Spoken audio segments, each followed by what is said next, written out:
Hello, I'm Derek Wheatley and welcome to episode 38 of the Wheatley podcast. Thanks as usual for your support during the week. I put up a video on Instagram, my first one, and I waffled for a couple of minutes, but we actually got good feedback off people for guests to come on the show in the future. And I think it's about 6 or 7 extra guests we got, so it's great. Thank you very much to Ryan for the last episode. Really enjoyed it. It's a good crack. Everybody seemed to like it.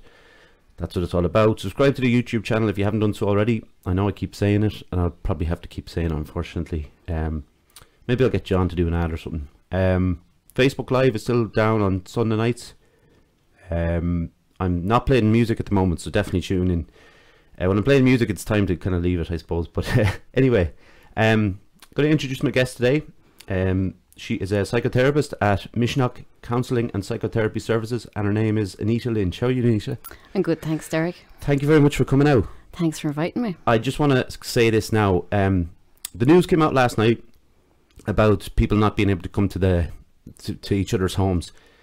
Anita was very kind to suggest that we record today so we could get it in before the 12 o'clock. And very grateful for that, because then it gives me and John a week or so to kind of play around with Zoom and maybe getting people on through that. Anyways, Anita, could you give me a short history of your upbringing, please? I can. So I suppose I'm originally from County Limerick, small little village, and I moved up here to Athlone in 2004 with my husband and 2 daughters at the time.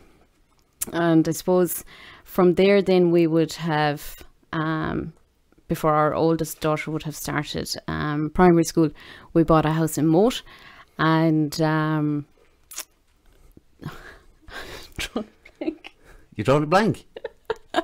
I kind of like, will I go back to the childhood or will I keep going to the journey? You do whatever you want to do. Okay. So I suppose in the sense around the childhood stuff, I come from a family of, I had a brother and 2 sisters. Okay.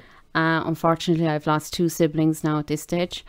And I suppose in that sense, there's been a lot of loss in the family, along with various amounts of trauma, I suppose. And, you know, I suppose that's where it would have, I suppose my lived experience, my childhood in particular and adolescence would have played a big role in, you know, the fact that I've become a psychotherapist. Yeah. Really, you know. So that's where, like, because the second question is always like, when did you first become aware of mental health? So that for you would have been quite early on, I suppose. Yeah. It would have been at an early age. I would have seen a lot and experienced a lot, you know, and that has certainly led to my path in life. You know, and it would have been late. It would have been late in life for me because, you know, I would have started out.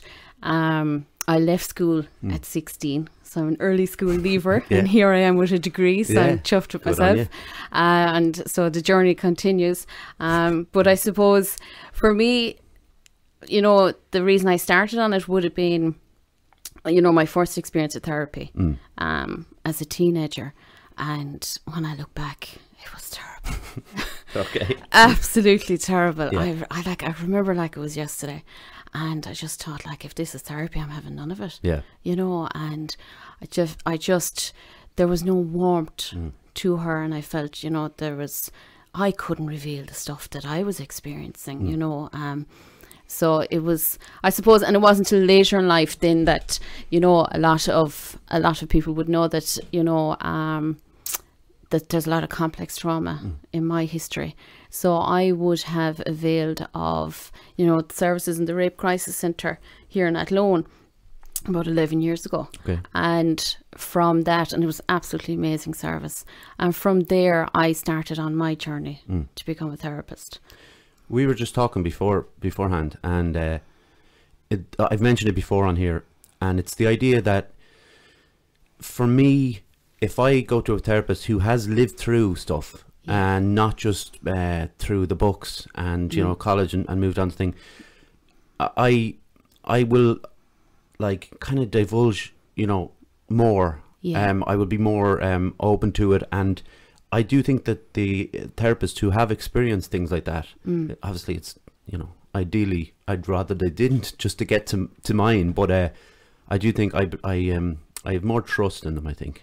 Yeah. You know. Yeah. Like, that's not putting others, you know. No, like, you know, and you know, we have the academic side of things is very important, because we have to have the theory. Yeah. We have to go and, you know, and learn all this stuff, and it's important that we keep it there to be able to kind of, you know, people are not going to be able to see this, but to be able to pull it down when we need it. Yeah. The theories and the techniques.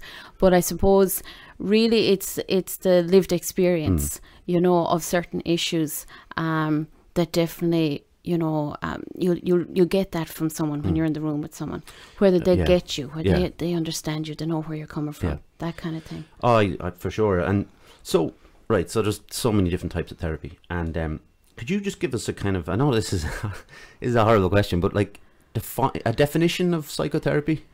A definition of psychotherapy. It's like the worst question you could ask anyone. It is. A Thanks, Derek. Yeah, lovely. Yeah. What a lovely question. You know, and I suppose it's I get asked a lot, actually, from people, you know, what's the difference between a psychotherapist and a psychologist? You know, and the best way I can describe it to people is that, you know, I'm not there to analyse their behaviour and diagnose. Okay. You know, I can't diagnose people, I can't put labels on them, I can't give them medication, anything like that.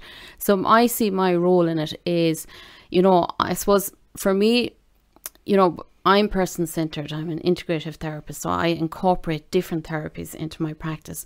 But for me, it's the main one that I would always revert back to, I suppose, is psychodynamic psychotherapy, which really is about, you're looking for the patterns, the themes, the traits that all lead back to childhood. Okay. You know, so everyone that I see that comes in, you know, like lots of people will ring up and they'll inquire about CBT or solution focused or all these different therapies, which is, they all play a role. They're automatically incorporated into therapy anyway. Yeah. But it's that ability to be able to look at, you know, what you experienced in childhood and the impact that's having on your life now. Yeah. And it's not about blame.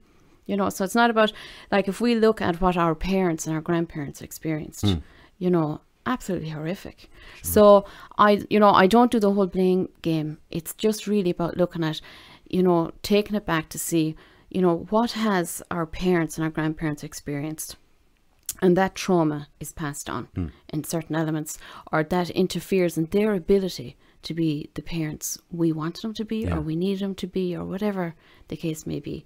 You know, and then it's about, you know, because we're human beings, we're conditioned, you know, so we do pick up certain behaviors, certain personality traits, all that kind of stuff. Yeah. So it's about being able to kind of sit with ourselves and go, okay, well, what's mine and what's the stuff I've picked up? Yeah. You know, and it's like anyone that has lived through a lot of stuff, you know, along the way you're going to pick up what I would describe as armor to protect yourself, you know, and it serves a purpose, you know. So when you come into therapy, it's about being able to look at all of that armor that at one point or another has helped you survive, you know, certain behaviors.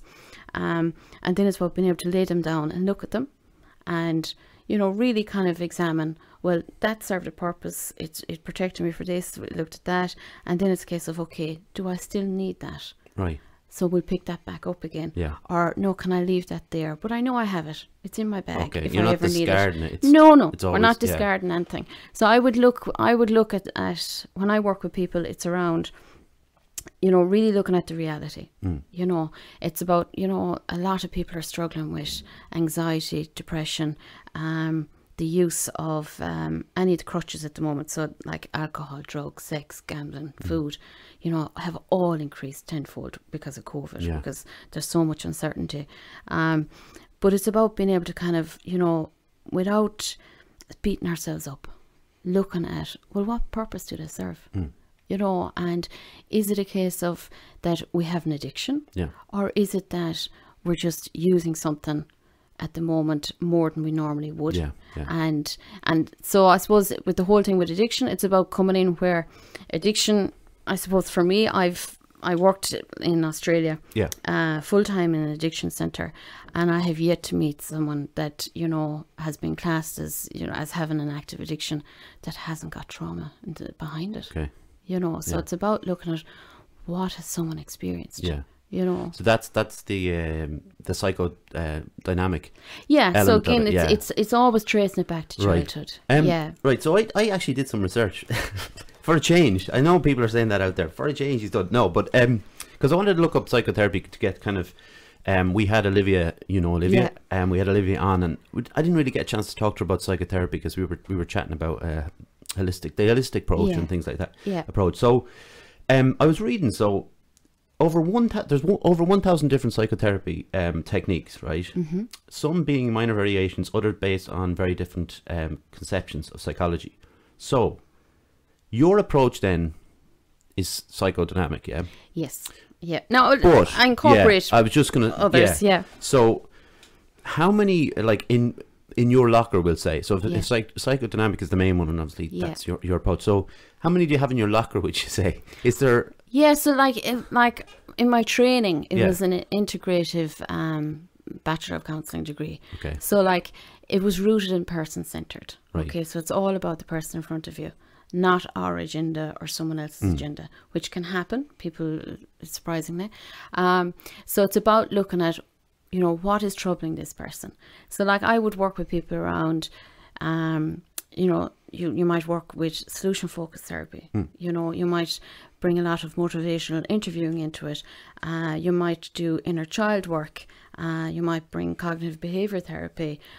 There's a long list. I suppose a lot of my work, because I work a lot in sexual abuse, so I would do a lot of trauma work with people as well, you know. So again, for me, I suppose it's always about looking back to see where did something originate, what interfered, you know, and to see what's troubling someone, that it's not a quick, there's no quick fix, really. Cool. And I suppose there's people going into that. Going in for your first session, okay? So the idea that there's no quick fix, and I'm guessing most people probably know that. They'd like it to be a very quick fix. Of course, don't we all? Yeah, exactly. We're that generation. And I can imagine. So if people are going in that have suffered a trauma or something that maybe it's buried, and you know it's yet to be kind of dug up, I suppose. But what is your approach to that? You know, that anxious person coming in who doesn't know you yet. That's obviously a big thing. That we spoke a bit about that, seeing the therapist for the first time, and like you can first impressions are a massive thing. So what's your approach?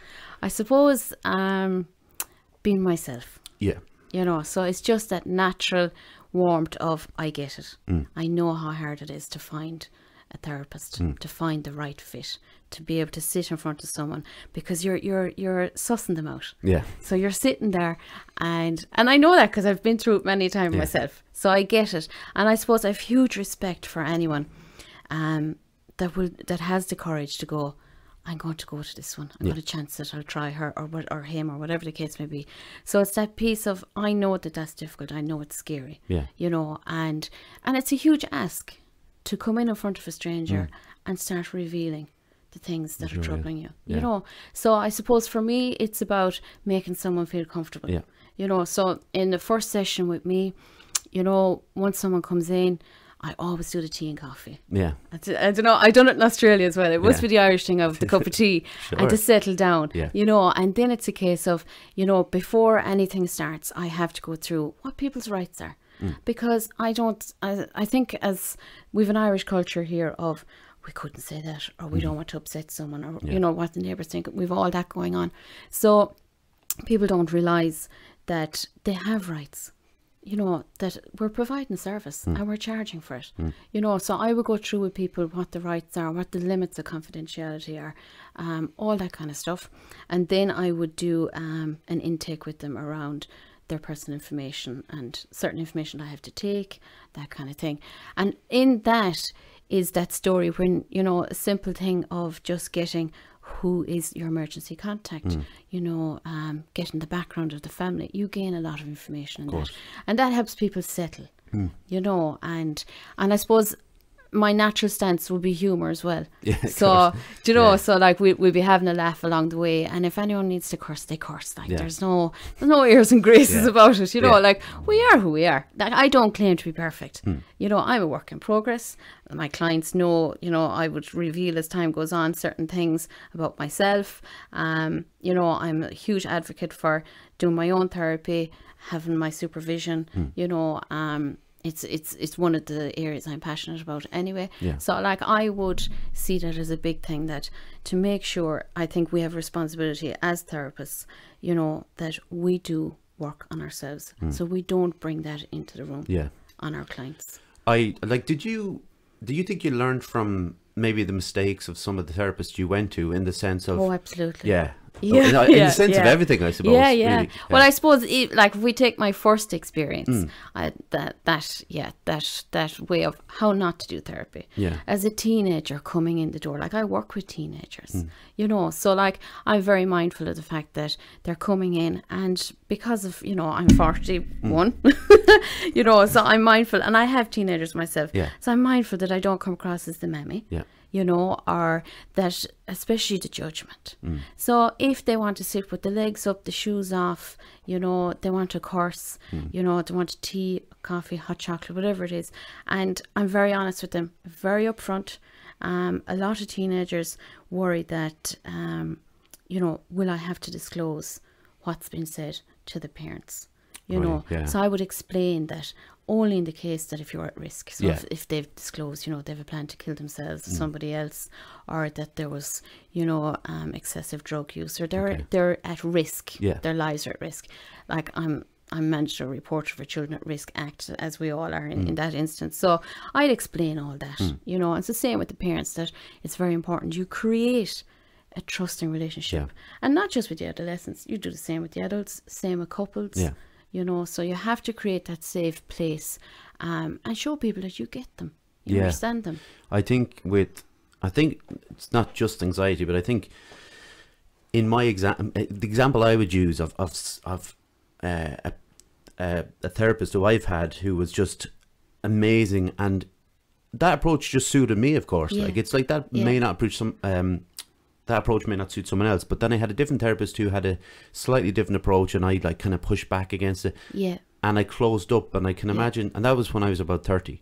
So I can imagine what a teen would be like if they feel uncomfortable, or that, oh, this could get back if I say this, or whatever it is. There's more on the line for teens in that way, I think. There is. And also another point on that as well is that, like you mentioned, you were 30. So even as an adult, like that piece about, like, I'm not the right therapist for every client that comes in my door. I'm okay with that. I'm not going to be offended.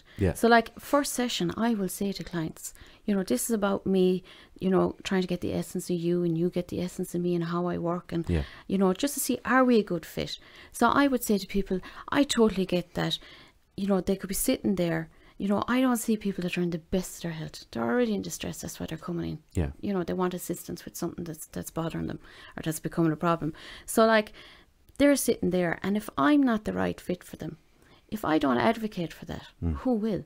Because like, so that's why I say to them that, you know, if for any reason you don't like the look of me, you don't like the sound of me, I say something where you feel you're judged, or, you know, even in your gut, there's something, but you don't know what.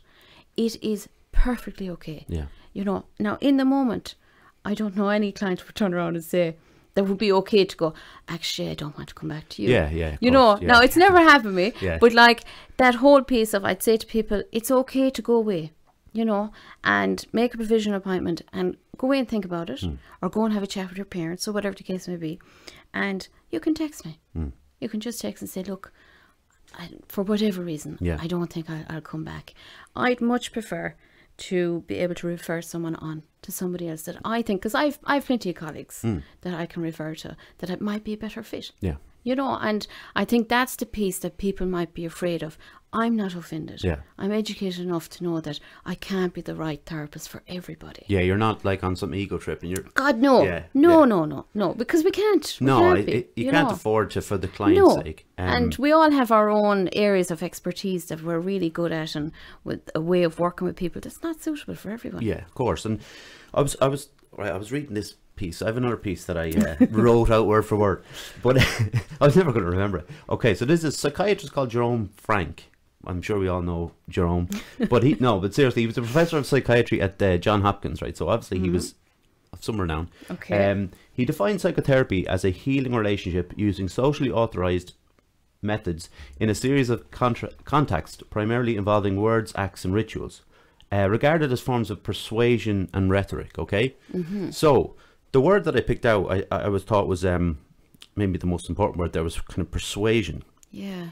So, in your experience, you can throw this out if you want. It's only Jerome. Yeah. Jerome's not going to be listening to this, right? So, persuasion is I don't think it's a harsh word or anything like that. I think if somebody told me that I was going to go to therapy and there was going to be a kind of a form of persuasion kind of used to kind of help me out, I don't think I'd be worried or anything like that. Right. Do you think persuasion is the right word? Well, I wouldn't attend.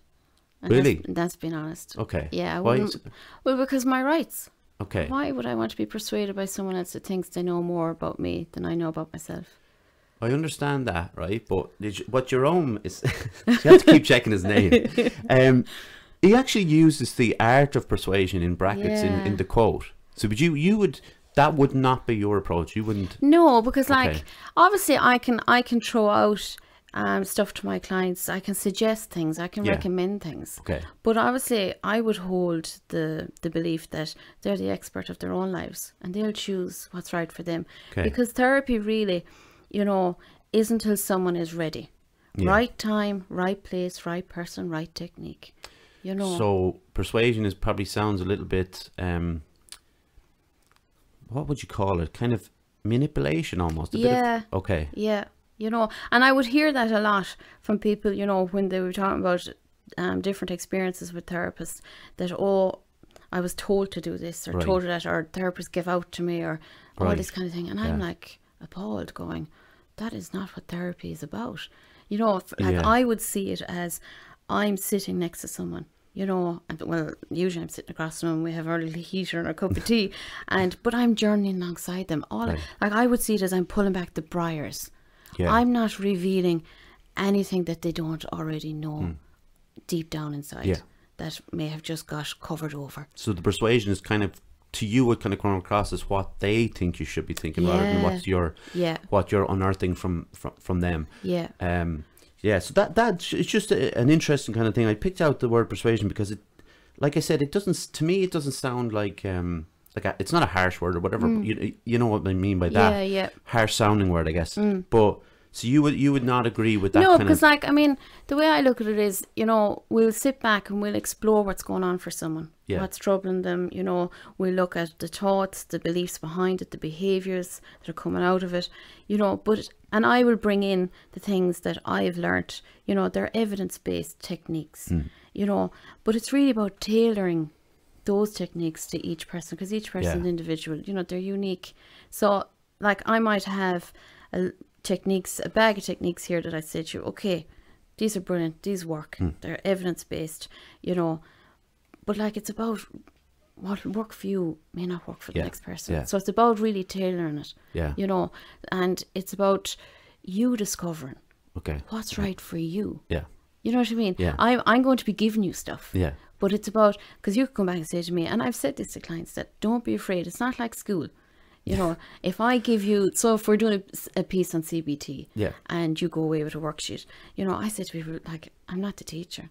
If you choose not to do it, and especially for parents when I work with adolescents, you know, don't interfere in the process. If they don't do it, then that's brilliant. They come back and I say, well, what was the resistance? They've made a choice. Don't be coming in with the dog ate the homework, because that, you know, we're not going to get anywhere with that. But it's about kind of you choosing for yourself what works for you, what you might like, that you can be consistent in, because all of this, there's a science to all of this, you know. So it's all like, I would do a piece around the brain with people, and trauma responses and the neural pathways. And it's about, you know, finding what works that you like, that's unique for you, and consistently being able to bring it in a way that you can maintain it. That's how you're going to get success. Okay. So we'll discard. Yeah. No, we won't discard it. We'll just leave it where it is. So, right, I take away the heater. I take away the cup of tea. Yes. And I put you in front of a screen, right? Okay. How have the online sessions been for you? Well, I will be honest. Yeah. I was a bit resistant to them. Yeah.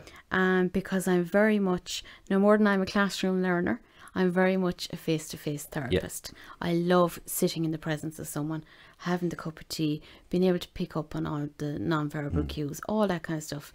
Like, it's just, there's something special to it. Yeah. You know, so I was resistant and going, you know, well, how am I going to pick that up online? And even for my own, you know, supervision is online now as well, and I miss it. I miss my own therapist, you know. But I have found that with my existing clients, because that's already there, that we get on with it. Okay. You know, and we're still able to kind of go through stuff.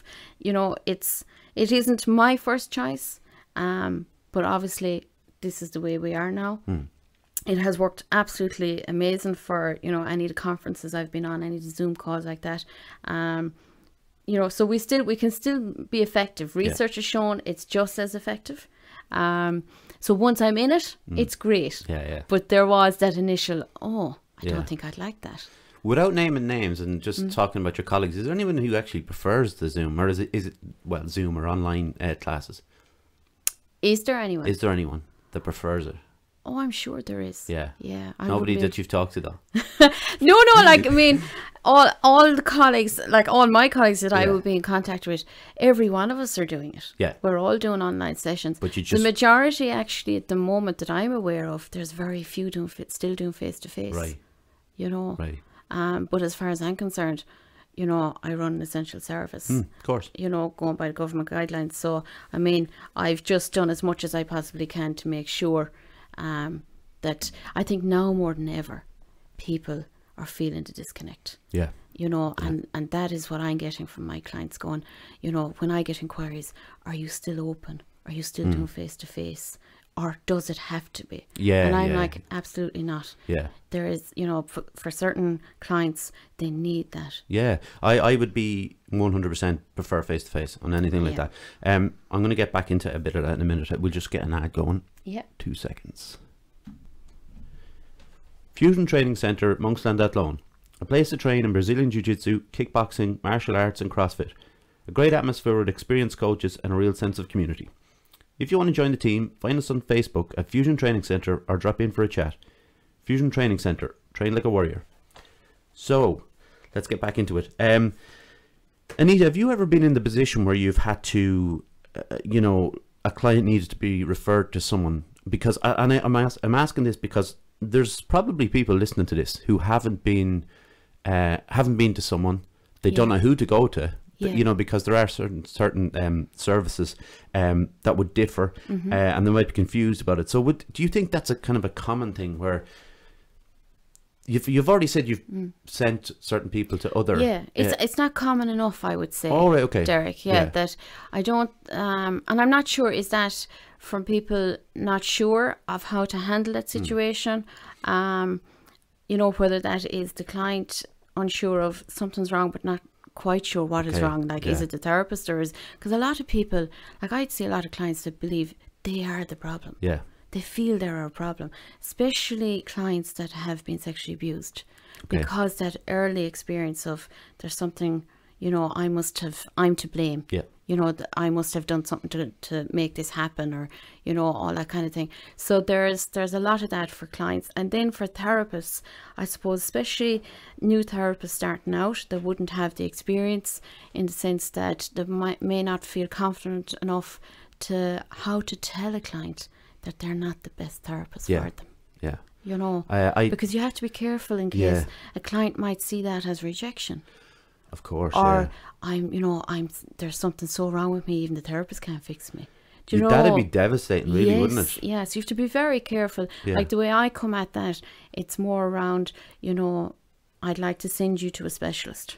Yeah. Specialises in this area, with this particular issue. Yeah. You know, if that was the case. Yeah. But like it's a very gentle way of going about it. You've obviously you have to be very, very respectful, and you always check with your supervisor. Yeah. You know, and you work within your own capabilities. Yeah. You know, that you can't be trying to cover everything under the sun. Yeah, that's another thing about kind of like an ego thing as well, where you have to realize that if you're doing too much, you know your own limits. Yeah, you're going to actually affect the client in the wrong way. Yes, of course. Yeah. So if someone is, you know, there's a lot of different things you help people with, but if someone is kind of struggling out there, and I know that's kind of a broad, it could be a lot of different things they're struggling with. Like why should they consider something like psychotherapy? Why should they consider psychotherapy? It's a really awful question. I know when I was reading it out, I was like, that's a terrible question. Well, I suppose it's that if you look at it right, when someone is struggling, okay, and they're stuck in their own head, and they may have spoken to friends, or they might have used a helpline, or they might have gone to their GP, and then they kind of sit there kind of thinking, you know, well, there's nothing else, you know. So it's that piece around, there is something else. Yeah. There is help out there. There's different types of help, but it's about being able to kind of take that first step. I will come across a lot of people that would have, say, a lifetime of trauma. Okay. Different things happening, you know, along the way. And the mentality being that, but sure, I'm fine, I'll get on with it. Because the Irish mentality is, pick up your socks there and get on with it. You're fine. Yeah. Sure, what could be wrong with you? Yeah. You know, and it's seen as a weakness to talk to a professional about it. You know, and it's that piece. A lot of people going, you know, if I talk about it, I'll end up on the floor on my knees and I'll never again get up. Yeah. You know, because they're so scared of it. And rightly so, because it has had such an impact. Yeah. Yet, the difference is when you find the right therapist and you're ready to face it, you know, and it's not about the right time. You're never going to be, there's never really a perfect time to go to therapy. But when things, you know, when things are going wrong, that's generally a good time. But it's that piece of coming in and revealing it to someone else and talking about it and being able to understand it takes the intensity out of it. You know, yes, it is rough at the beginning. Yeah. Because it can bring you to your knees. Yeah. But you won't always stay on your knees. That's actually a very good, it's a good way of putting it. And it's so interesting actually to hear different people putting it in different ways. And I've been lucky to chat to some people in the last, you know, few weeks. And Ryan was on last week and he talked about he was having really bad trouble sleeping. Yeah. He went to a therapist that was in the college. Yeah. And he said when he came out of the first session, he felt so light that everything had lifted. Yeah. And if somebody hasn't experienced that sensation, it's quite hard to, you know, kind of think of what it would be like. But I know what he was talking about. Yeah. And I'm sure you know what he's talking about. Absolutely, yeah. And it's a beautiful sensation if you have been struggling with something for quite a long time. Yeah. And since this has started, I've kind of had the idea in my head, like, I'm just going to try new things, like, because why not? Yeah. It's not going to do any harm. Like, if I go to see you and say the session, I enjoy the session, but I'm like, well, I don't really need to go again. That's fine. Of course it is. You know? Yeah, yeah. But you've tried it. Yeah. And the importance of, like, I did hypnotherapy a couple of weeks ago. You know, I did that cupping thing with James. Yeah, I've tried that as well. Yeah, you know, these kind of things. Yeah. Like, why not? It's not going to affect you negatively, and I think that's the important thing. Yeah. And I suppose when it comes to, like, we talk about psychiatry, psychology, and we all kind of think we know what that means, and we probably don't. I'm talking about me now, not you. Yeah. But that's what I'm saying about psychotherapy. It's something that, why not, like, even just look into it? Yeah. Maybe avoid, what's his name? Jerome Frank. But you know, really, like, have a look into it and see, well, maybe actually that would suit me down to the ground. Yeah. Well, see, I think too, a lot of people may think that to go for therapy, outside of the perception and stigma that's still there, that it's something you have to do long term. Yeah. It isn't. Yeah. You know, like I would say to clients that, you know, generally a lot of people are relieved on the first session. Yeah. You know, it's to get it out and be able to, I suppose that piece around, it's not just me, I'm not the only one. And there's more understanding and insight into it, you know, and they gain a lot more awareness from it. And from that, then it's about empowering them, you know, but there's a science to it. And I have to lose my train of thought. No, it's just... I was there for a second and now it's gone. But it's that piece of, oh dear. No, but it's just... Gone. You were talking about the initial meeting, we'll say, or Yeah. you'd only need the piece. first. Yeah, like that piece where they think this is something I have to do now for a long time, you know, but not necessarily. Yeah, exactly. You know, like I would say to people that, you know, if we're a good fit and someone comes into me and we do a body of work is what I call it. So say someone comes into me and they're having, it could be a couple. Right now, couples therapy is expensive, okay, and so a lot of couples, because the general round the mill is, you know, there's a mortgage, they're working, there's children, there's maybe elderly parents to look after, there's so many things at play there. It's layered. So money for couples counselling is at the bottom of the list, and it should be at the top, because very quickly you can get through a lot of stuff with people and make a difference. Like I would say to couples coming in that if you can come in, you know, for 4 to 6 weeks. Let's go through very quickly. Let's get bang for your buck. So I will go through with them, you know, whatever the issues they're coming in with. We'll go through about the communication style. We'll go through about, you know, the sexual compatibility between them, maybe finance, maybe parenting, expectations. Maybe there's been an affair, maybe there's addiction, you know, there's a load of stuff. And very quickly, you know, once people are ready and we're a good fit, like within 4 to 6 weeks, they will see huge change. You know, and it's lovely to watch. And then it's that piece of, as soon as we're able, they're noticing change, they're able to start practicing the things we're putting into place, the techniques. Now they have greater understanding, they're communicating better. We push out the sessions. So we might push out to once a fortnight, once every 3 weeks, once a month. I have clients coming to me. Some might come once a month. Some might come every 2 or 3 months as a check-in. You know, like I would say to people, once I'm your therapist, I'm your therapist forever, as long as you need me. You can come, we'll do a body of work. As soon as you feel you don't need it, that's it. We'll push out the sessions and then you can just do a check-in whenever you want. And then it could be a year later, something else might have happened and you go, I think I'll go back to Anita. And you come back in, we'll do another body of work. You know, but like I'm not a therapist that will just go, oh, you're with me now and you'll be here for 6 months. Once a week, cha-ching. That's not the way I work, you know. That's the whole thing, like nobody's tied into the thing, and that's important to know. I don't do contracts with people or anything like that. No. Very important to know. You know. So tell us then a bit about your move to your office. Yeah, so I was here in Athlone, part of a co-op, and then COVID hit, and like anyone else, you know, the uncertainty of it, and it was going on and on. So very quickly, I had to make a decision. Now, thankfully, I'm on the Back for Business initiative with Enterprise Ireland, so I've been on that program and I've accessed into mentors and all that. So we're looking at, you know, a business plan, and I suppose ultimately I didn't want to go into debt for a room rental. I was starting out, you know, I'm a single parent with 2 teenagers, so it's a case of so I gave notice on my lease, and then it was a case of, what am I going to do? I've nowhere to practice from. Now, at the time, you know, COVID had hit, everyone's in lockdown, and business just went bang anyway for everybody. So then it was a case of, you know, it was something I dreamt of in Australia, and was having, you know, like a cabin type thing on the property.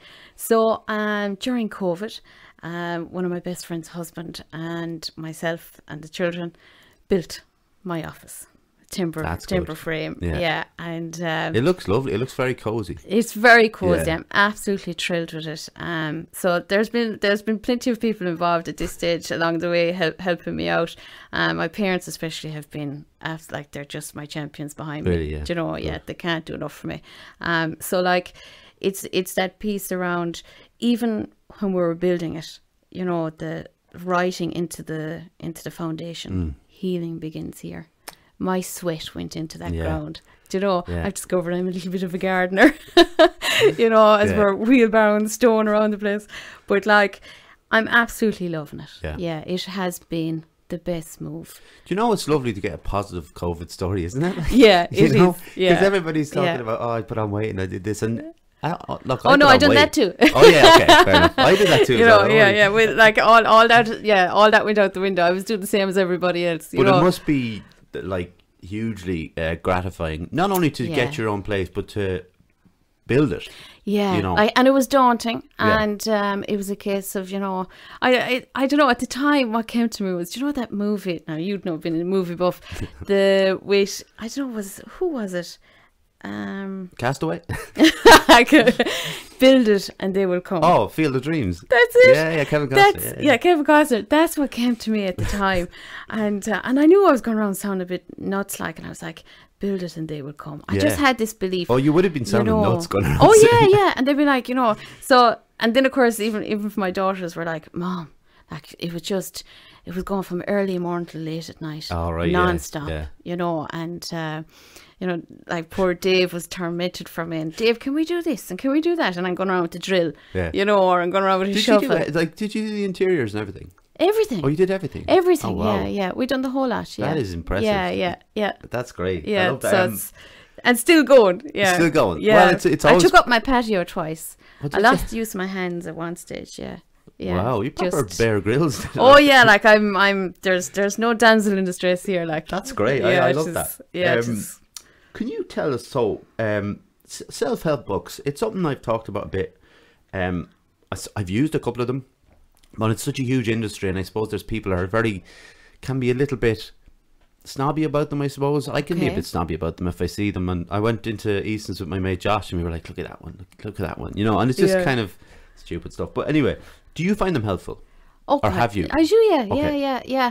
Like I'm an avid reader anyway myself, so I'm always buying books, usually to do with trauma, right? You know, or couples therapy, or well, you know, regardless of, it's usually to do with mental health. It's studying. It's because I love it. It's like a sponge, I suppose. So it's, you know, there's loads of self-help books out there. But I suppose for the deeper work, like there's loads of ones out there that have, you know, the whole 3-step approach and the quick fix type thing. And they're great for people that are in a really good space and just want to kind of pick me up, you know, or can't access, you know, I suppose the mental health professional for whatever reason, and it might tie them over. But I suppose I'd be the firm believer that for deeper healing work, for, you know, where you're going to real deep within and you're meeting your younger self and you're giving yourself that love and that repair, for us to, you know, to really recover, I think has to be done with a mental health professional. Right. So like, I suppose when I read a couple, I was kind of really in a pretty dark place, and clearly now from what you're saying, it was probably it wasn't going to work that way. Like it was something that I had to go to, and it did, and you know, it obviously helped more than the book. And I suppose our idea of self-help books are probably tainted on our own experiences. And of course, if nobody's ever needed help in maybe mental health matters or whatever, they're always going to see it as a kind of a money-making scheme rather than something that could actually help. So so if you're in a dark place, the best place to go to is to see a professional. Absolutely. And otherwise, the book can be helpful. And but, like, what's the book you're reading at the moment? It didn't begin with you, I think. Is that it? I think that's what you said. Mark Wallum, I think his name is. Absolutely fantastic book. Yeah. And what's that about? So it's about your history of trauma. So, you know, there's family themes. Right. You know, so if you were to go back through the generations, like every family has a theme So it could be sexual abuse, it could be domestic violence, it could be addiction, abandonment, abortion. You know, there's themes in every family where there's stuff that goes on. You know, I've actually heard about this, right? Yeah. Or this could be nonsense, but the famine, obviously it's affected our psyche as Irish people, but the famine and the lack of food has gone down the generations. Yeah. Which I find very interesting. Yeah, now see, and this the book that I'm reading is about that it's all about the genes. Right. Because we were in, you know, our genes were in our ancestors. Yeah. So on or the other way around. So on it comes. Yeah. So it's elements of it that come down through. So you would see clients that are experiencing stuff where they're going, I don't know why this is happening. This doesn't feel like it's mine. Okay. You know, or that these aren't my thoughts, or there's usually something there for people, whether it is, you know, the grief, or whether it is that feeling of someone could feel that deep down they don't feel they belong or they're not loved. Okay. And they will say to you, I don't know why, because my parents tell me all the time they love me. Yeah. You know, whereas if you trace back, it could be that the mother there would have been a lot of stress during that pregnancy. Okay, yeah. You know, or, you know, you could go back a generation, discover something else has happened. You know, so there's definitely, there's research into it. They're able to prove it, that it is in the genes, that trauma is passed on. It's very interesting. It's very interesting stuff. Listen, after all this talk of trauma, let's talk a bit about James Crowell. There was no link there, I just put it in. So listen, James is a neuromuscular therapist. He works out of Fusion in Monksland, the place where I'm always talking about. So listen, these are the treatments provided. Now, I've done this, Anita. John, my podcast buddy, has done this, and he's excellent, right? So he does sports massage, and there's a range of techniques. He does cupping, and dynamic cupping and static cupping. Static cupping is, you've tried it once before. I've done the cupping in Australia, yeah. It's good, isn't it? Yeah. Oh, it's very relaxing. Yeah. And he also does IASTM, which is instrumental assisted soft tissue mobilization. It's like an old razor-like device that's blunt, and he runs it across the soft tissues as you move your. You know, it's actually very cool. It's really nice. So listen, check him out. You can find James on Instagram at Crowell. That's CRAUGHWELL 17_. Or his phone number is 089 402 3117. So that's James Crowell. He is very good at what he does, so give him a shout if you need some, I don't know, some therapy, some muscular therapy. So this pandemic and all the crack that's going on with it, there has been a rise in mental health, you would say. Oh, of course, yeah. And it'll only continue to rise. Oh yeah, because we're seeing disconnect on a massive scale now. Yeah. You know, so our norms are completely gone. Yeah. So that whole thing of just, I suppose, the fact you can't even go for a cuppa somewhere now. And even from tonight, you can't even go into your friend's house to have a cup of tea. So that piece, there's huge disconnect. The uncertainty. Yeah. You know, like if you take before COVID, we would struggle anyway with, you know, paying bills, just your normal everyday stresses and strains of, you know, the kids and all that kind of stuff. And now everyone is worried about, you know, where is this going? Yeah. When will it end? You know. You know this thing about actually tonight, that's the restrictions are coming through. Like, very selfishly, I thought about the podcast, okay? But I understand why they're coming in. Like, you know, it goes without saying, I understand that. I understand that why there's harsher restrictions on the border counties. All these different kind of things, and I would never sit here and go, well, this shouldn't be happening, this shouldn't be happening, because I don't know. I have no idea. And I've heard certain, you know, certain people on the news programs and on the, you know, the talk shows or whatever, giving out about, you know, this and this, and they don't know either. And NEFIT are giving what they should do, the government are saying not to do. There's so much uncertainty within people. Yeah. And I did hear someone talk about, well, it's only so many dead. And kind of forgetting about the people who are petrified, Yeah. or elderly people who have sat at home since this started. You know, you and I have been able to kind of wander around and do things, but you know, like I have a grandfather who's 93. You know, my parents are quite that age, but you know, it's that whole thing of we talk about for the greater good, like. Yeah. But I think we kind of don't really practice that as No, much. like, I mean, if you think about the first lockdown we had, you know, people were giving out, you know, with all the restrictions and stuff like that. And the reality was we had people die on their own. Yeah. No one could be with them. Now, I couldn't think of a worse way to die. There was no dignity in that. No. You know, then when you look at the grief that comes where, you know, someone might have been in hospital for a few weeks. So we're missing out on the ritual of being able to go in and say goodbye to our loved ones. Yeah. You know, and then on top of that, which I've experienced myself personally with that COVID when I lost my sister a few months back, was that piece around the funeral. Because people can't go to the funerals. Yeah. You know, now I know they lifted the restrictions there for a while. I think it went up to about 50. I had huge, what's the word? Resentment for people that were able to have their big funerals. Yeah. But it's that piece around, we all have to work on this together. We all have to do as best we can. We all have to limit our interactions and anything that isn't necessary, you know, and try and be as safe as possible. Yeah. But the other side of that is we need to be extra vigilant in reaching out. Okay. Especially to the elderly.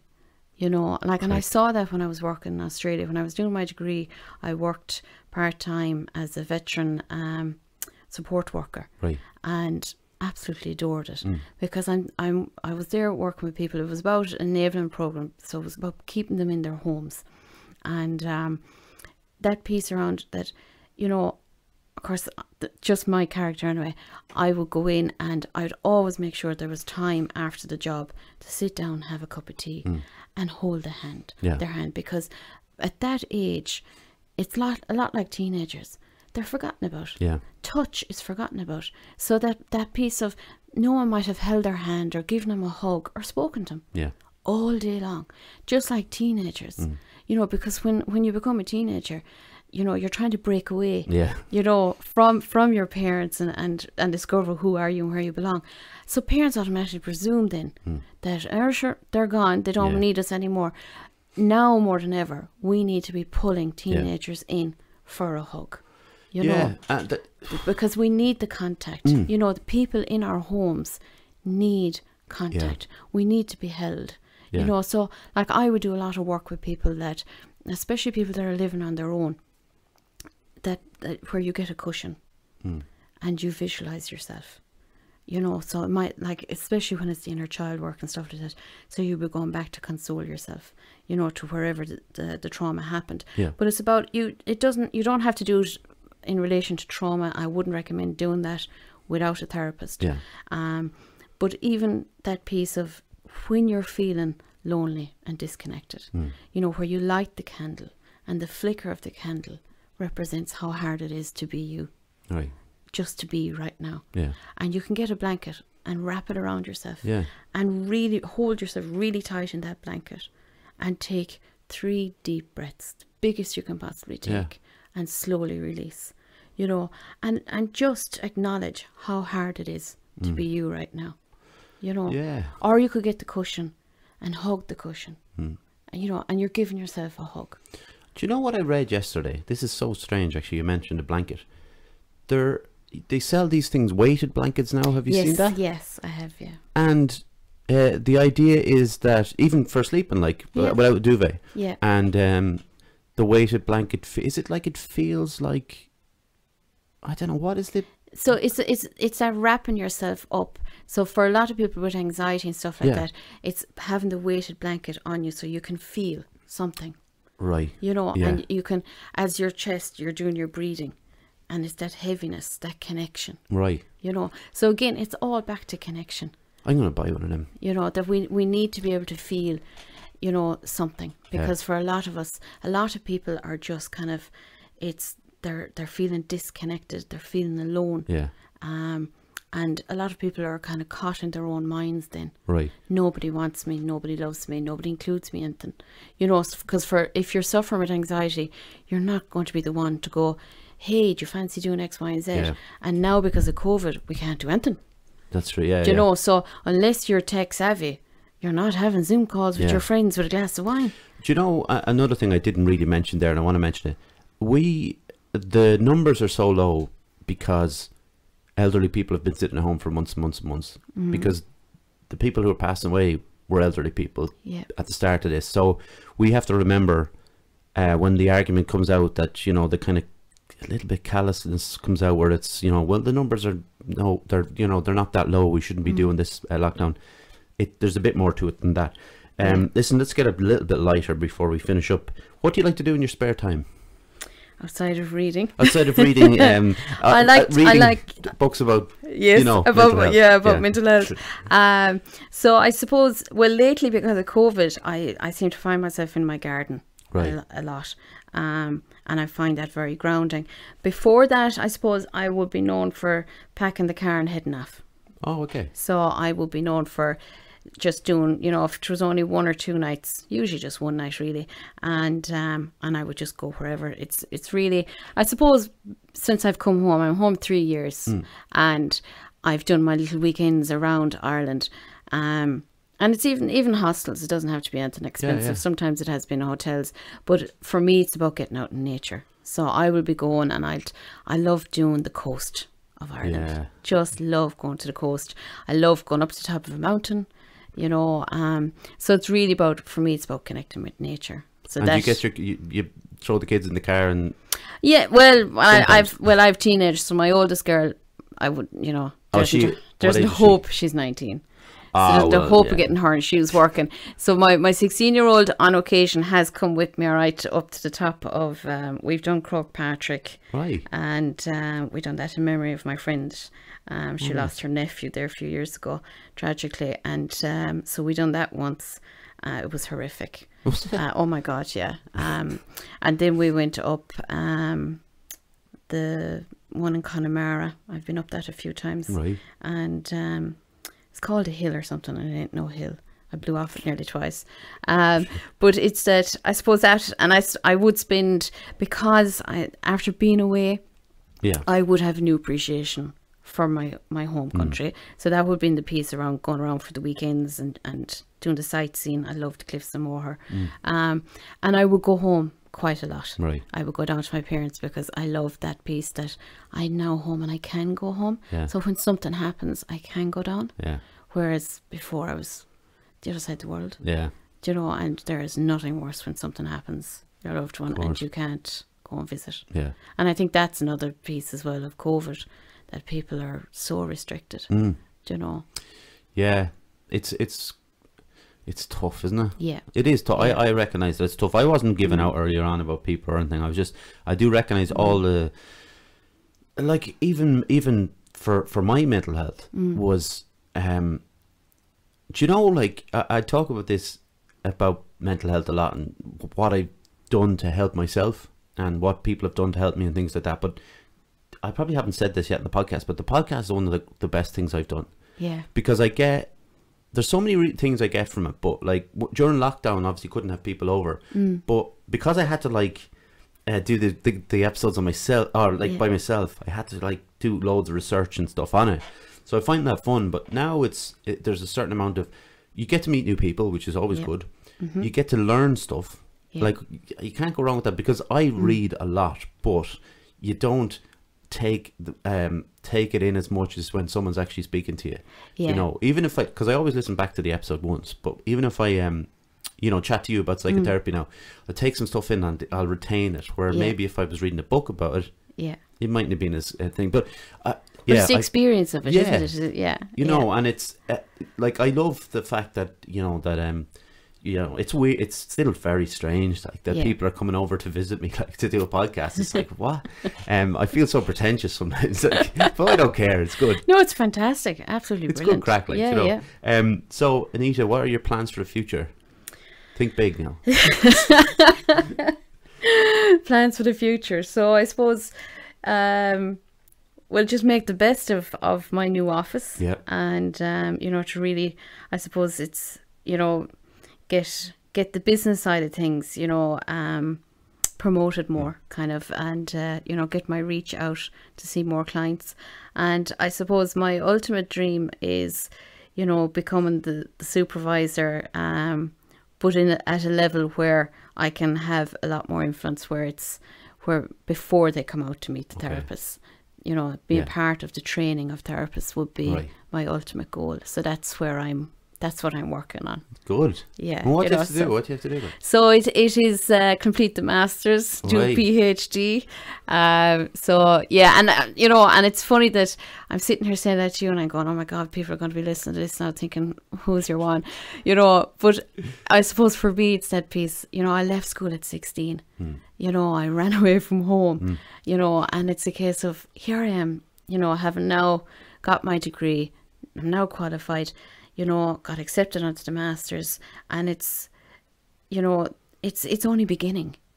You know, this journey of learning. But do you think that makes it easier for you to think bigger, because you've come from, like you say, you left school at the junior cert, and now you're here? I think, do you know what I mean? Does it make it easier? I suppose I get a giggle to myself. You know, when I got the phone call to say I was accepted onto the masters, you know, and no more than when I got accepted onto a degree or anything any of the training that I do, you know, I still kind of go, little old me, you know, from Ballyhale kind of thing, you know, because I am the only one in my family with a degree. Right. So, you know, I am very proud of that. Yeah. You know, that I come from a council house in a little village, you know, and with everything that I've experienced, I'm damn proud now of what I've achieved. Sure, you know, there has been so much trauma that it's instead of, you know, it kind of defining me, it has been a way of, you know, I've used it to my advantage.